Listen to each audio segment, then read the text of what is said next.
As an Oxford tour guide, I spend a lot of time taking people around the centre of Oxford and showing them fabulous architecture, wonderful buildings, and telling them stories about the people who've lived and worked there. Of course, not all of Oxford is beautiful, and I'm going to take you to possibly one of the ugliest places in Oxford, but one which contains a lovely secret. Would you like to follow me? Okay, so this is a plaque in memory of Roger Bacon. Over here we have the back of the Westgate shopping centre. The West Gate, of course, was the West Gate of the city of Oxford, and the ground we're standing on now, a little bit over to that direction, this was Greyfriars Church, and the cloister was under the car park.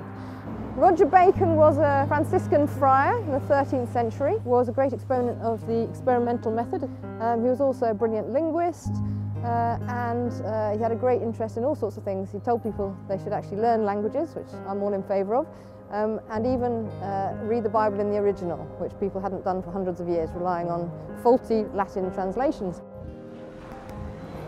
He used to be a tourist attraction, and if I'd been around in the 17th century, I would have been taking people to his study, which was at the end of Folly Bridge.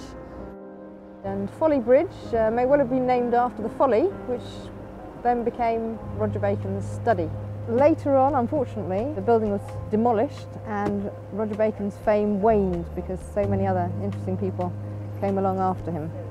And I think this is a great pity because Roger Bacon, for me, was a remarkable individual. He was a tolerant man in a very intolerant age. He was a courageous man. He stood up to even the Franciscans, of whom he was one. He was thrown out of Oxford, and although I love Harry Potter and Lewis Carroll and all the other favourites for the tourists, I also think that Roger Bacon should be a little bit better known, and I hope that I've done something to raise his profile.